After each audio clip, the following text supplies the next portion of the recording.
ये पहली बार है कि फिलिस्तीन ने इजराइल पर ऐसा अटैक किया है। इससे पहले वो मिसाइल दागते थे, बंदी बनाते थे, कैजुअल्टी करते थे और भाग जाते थे।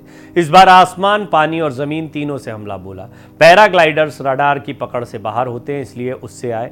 बाइक और नावों से आकर इजराइल के छोटे शहरों पर कब्जा किया। म्यूजिक फेस्ट में आम लोगों की हत्या की, अगवा किया। इजराइल में ऐसे हमले की उम्मीद किसी को नहीं थी। इजराइल पर हमास के हमले का तरीका देखकर भारतीय सैन्य विशेषज्ञ जितने हैरान हैं, उतना ही बाकी दुनिया भी। इजराइल के सबसे करीबी दोस्त अमेरिका, दुनिया की बेस्ट इंटेलिजेंस एजेंसियों में शामिल मोसाद और इजरायली सेना को पता ही नहीं चला कि इतना बड़ा हमला होने वाला है। सभी ने माना कि हमास ने बहुत तैयारी के साथ हमला किया। 7 अक्टूबर को हमास ने इजराइल पर 20 मिनट में 5000 रॉकेट दागे थे। इसके बाद शुरू हुई जंग में 1600 से ज्यादा मौतें हो चुकी हैं। हमास के कामयाब हमले और मोसाद की नाकामी में भारत के लिए क्या सबक छिपे हैं और भारत को ऐसे हमलों से निपटने के लिए क्या तैयारी रखनी चाहिए, इन सवालों के जवाब भारत के डिफेंस एक्सपर्ट्स ने हमें दिए हैं। आइए इन सवालों के बारे में आपको एक एक करके मैं जानकारी देता हूँ। ये सवाल क्यों खड़े हुए, इस पर एक छोटी सी टिप्पणी जरूर करना चाहूँगा। दरअसल भारत के साथ भी विभाजन की एक वैसी ही विभीषिका है। हालांकि इजराइल का और फिलिस्तीन का मसला बिल्कुल अलग है। धार्मिक मान्यताएं भी यहाँ पर जुड़ी हुई हैं और अल अक्सा के बारे में मैंने एक बहुत डिटेल पैकेज बनाया है कि वहाँ पर बहुत ही पवित्र स्थान यहूदियों के लिए भी है, मुसलमानों के लिए भी, ईसाई भी इसको बहुत पवित्र स्थान मानते हैं। धार्मिक जड़ें हैं और इजराइल अब पूरी तरह से देश में स्थिरता के लिए चाहता है कि यह अस्थिरता खत्म हो। इस्लामिक देशों का एकजुट होकर उस पर हमला करना या फिर फिलिस्तीन की तरफ जैसे हमास का हमला गजा पट्टी से हुआ, इसको रोकना चाहता है। भारत की स्थितियां क्या है? भारत के साथ में कश्मीर का एक मसला जुड़ा रहा, जिसको पाकिस्तान और फिर चीन उसके ज़रिए इसको बड़ा भुनाता रहा है। भारत पर दबाव बनाने की या आतंक को बढ़ावा देने की इन जगहों पर कोशिश की जाती रही है और वो कश्मीर भारत का अभिन्न हिस्सा है। भारत ये स्पष्ट कर चुका है। अब कुछ सवाल खड़े होते हैं। पहला, भारत 7 देशों के साथ ज़मीनी सीमा साझा करता है। इनमें बांग्लादेश से 4096 किलोमीटर, चीन से 3488 किलोमीटर और पाकिस्तान से 3323 किलोमीटर, नेपाल से 1751 किलोमीटर, म्यांमार से 1643 किलोमीटर और भूटान से 699 किलोमीटर। साथ ही साथ अफगानिस्तान से भी 106 किलोमीटर की सीमा है। तो यहाँ पर इतने सारे देशों, इतनी सारी सीमाओं को काबू करना, ये भारत के लिए एक बड़ा सवाल खड़ा होता है कि यहाँ पर कहाँ कहाँ स्थितियाँ गड़बड़ाती हैं और यहाँ के हालात क्या हैं। हालांकि पाकिस्तान के कब्जे वाले कश्मीर का हिस्सा भी है। श्रीलंका और मालदीव वाटर बॉर्डर वाले देश हैं। दूसरी तरफ पाकिस्तान, बांग्लादेश और नेपाल से भारत में आतंकी घुसपैठ करते रहे। कई इलाकों में ओपन बॉर्डर है जहां निगरानी न के बराबर रहती है। अब कुछ सवाल हैं और इन सवालों को, इनके जवाबों को जानते हैं। सवाल, हमास ने जैसे अटैक किया उससे भारत की सुरक्षा एजेंसियों को क्या सबक लेना चाहिए, क्या सीख लेनी चाहिए? इस पर सैन्य जानकारों का कहना है कि 2006 में फिलिस्तीन इंतिफादा यानी इजराइल के खिलाफ विद्रोह हुआ था। उसी में पहली बार पत्थरबाजी की गई थी। पत्थर को वेपन नहीं माना जाता, इसलिए तरीका बहुत कामयाब रहा। पाकिस्तान और कश्मीरी अलगाववादियों ने इसी से सीख ली और 2009 में भारत में पत्थरबाजी की शुरुआत हुई। 2018 तक कश्मीर में ये बड़ी समस्या बन गई। आतंकियों को छुड़ाने के लिए पत्थरबाजी को हथियार बना लिया गया था। पाकिस्तान अभी अपने अंदरूनी मसलों में फंसा है। दूसरी तरफ कश्मीर में हालात बेहतर हो रहे हैं, इसलिए हमें इजराइल जैसे हमलों से निपटने के लिए अलर्ट रहने की ज़रूरत है।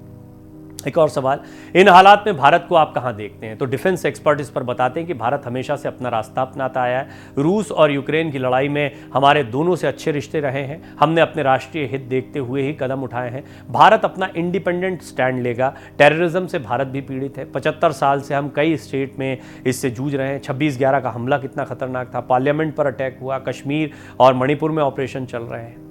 तो इन सब से निपटना भारत के लिए हमेशा से एक चुनौती रही है। हालांकि इन आतंकी हमलों पर भारत ने बहुत हद तक काबू पा लिया है। कश्मीर में भी अब हालात को पहले से काफ़ी बेहतर किया गया है। सवाल एक और उठता है, इजराइल के पास best intelligence agency, surveillance system और सैटेलाइट है, फिर कैसे हमास ने इतना बड़ा हमला कर दिया?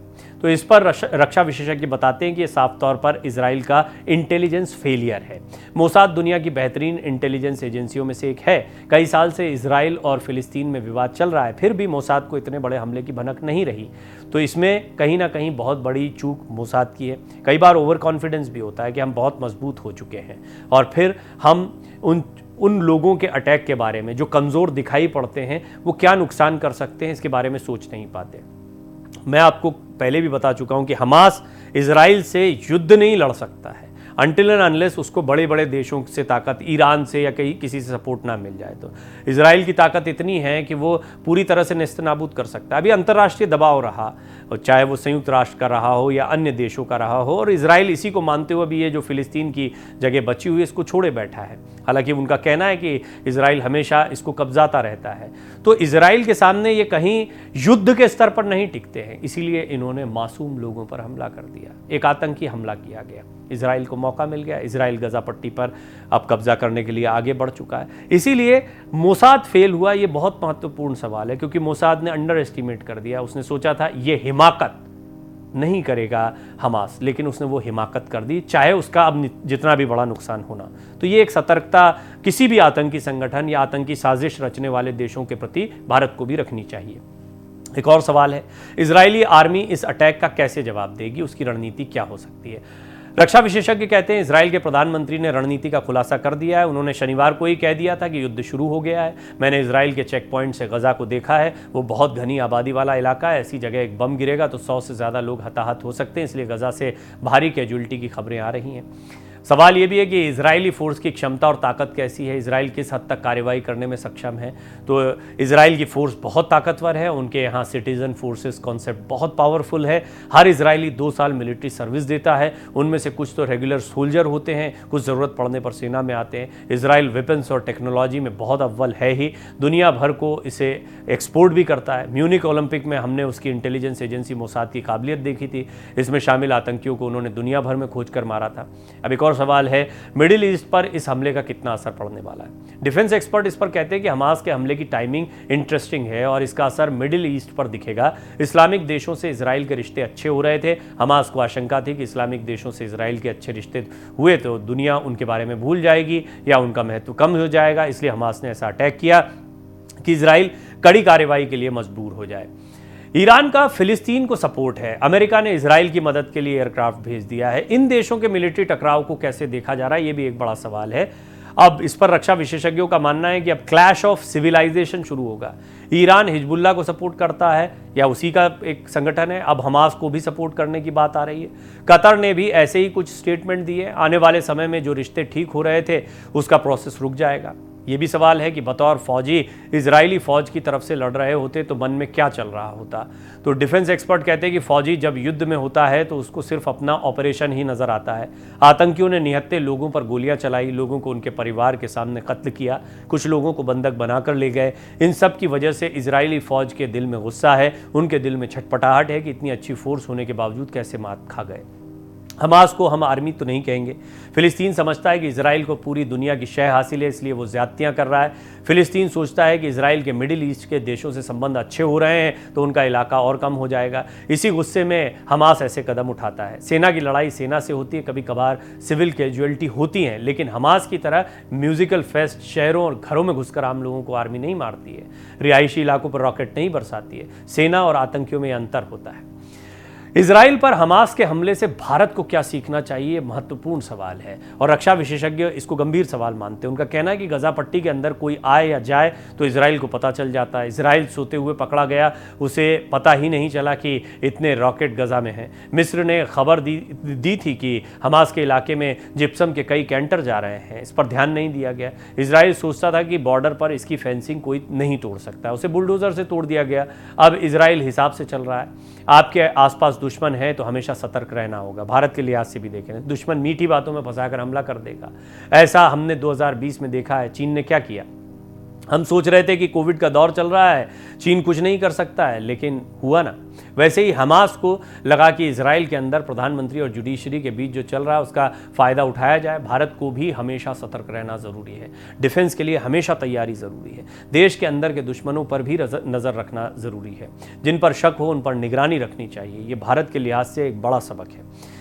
इजराइल में जैसे हमास शहर के अंदर घुस गया और हिंसा की, वैसी घटना भारत में 26/11 में तो हुई है, ना हो आगे ऐसी घटना। इसके लिए सुरक्षा बलों को क्या सीखने की ज़रूरत है।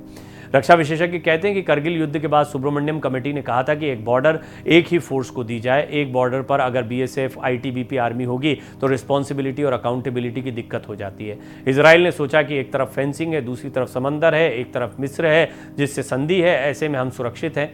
अपने यहाँ चीन और म्यांमार में फेंसिंग नहीं है, बांग्लादेश में अब फेंसिंग हो रही है, ऐसे में हमारे लिए भी खतरा है। और हमारी सीमाओं के बारे में मैंने शुरुआत में ही आपको बताया, बड़ी लंबी है, जगह जगह पर है। तो सीमाओं की सुरक्षा, खासतौर पर चीन जिन क्षेत्रों में कई जगह उग्रवादियों को शह देता रहता है उन जगहों पर, और हमने देखा ये दिक्कतें हमारे लिए कई जगहों पर देखने को मिलती है। तो भारत के लिए बड़ी चुनौतियां होती हैं क्योंकि सीमाएं बड़ी हैं और कई ऐसी जगह हैं जहां पर उग्रवादी संगठन भारत के लिए परेशानियों का सबब रहे हैं।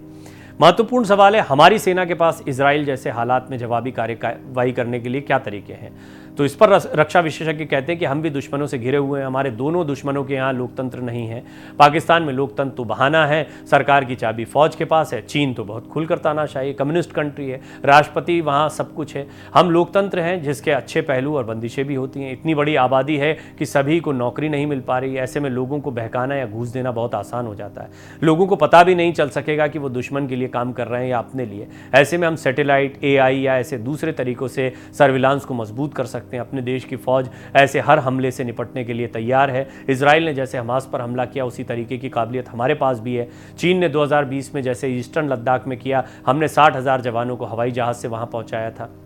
एक और महत्वपूर्ण बात है, भारत में आंतरिक रूप से इन चीज़ों को रोकना बहुत ज़रूरी है। ये जो युवाओं का कई बार आईएसआईएस के लिए या अन्य जगहों पर जाना होता है, इसकी खबरें आती हैं, बहुत चिंताजनक होती हैं। और देश के भीतर से, हमारे आसपास के इलाकों से जब स्लीपिंग मॉड्यूल्स की हमेशा बात होती है आतंकी हमलों के लिए, ये हमारे लिए चिंता का विषय है। एक और सवाल है, इजराइल और हमास की लड़ाई से भारत के आसपास जियोपॉलिटिक्स में क्या काफ़ी कुछ बदलने वाला है।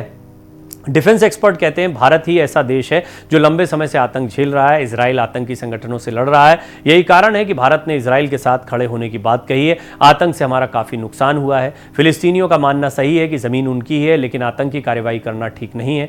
गजा पट्टी या वेस्ट लैंड दे देंगे तब भी हमास खुश नहीं होगा। यरूशलम तो जितना मुस्लिमों और ईसाइयों के लिए पवित्र है उतना यहूदियों के लिए भी है, टेम्पल माउंट कहते हैं।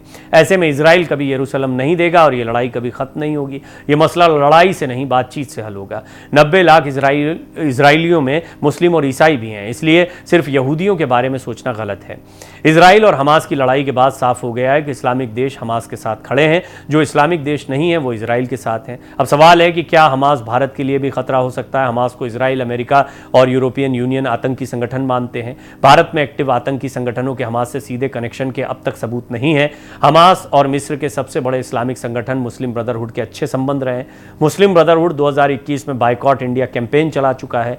23 जून 2011 को पाकिस्तानी संगठन जमाते इस्लामी के चीफ सैयद मुनव्वर हसन मिस्र गए थे। इस दौरान मुस्लिम ब्रदरहुड चीफ इख्वानुल मुस्लिमीन से उनकी मुलाकात की फोटो भी सामने आई थी। भारत में वांटेड जाकिर नाइक के भी मुस्लिम ब्रदरहुड के लीडर से कनेक्शन रहे।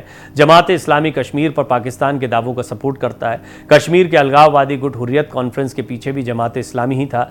कश्मीर में एक्टिव आतंकी संगठन हिजबुल मुजाहिदीन को जमाते इस्लामी ने ही बनाया था। तो कुल मिलाकर भारत के लिए क्या स्थितियां हैं वो इस एक्सप्लेनर के जरिए मैंने आपके सामने रखने की कोशिश की।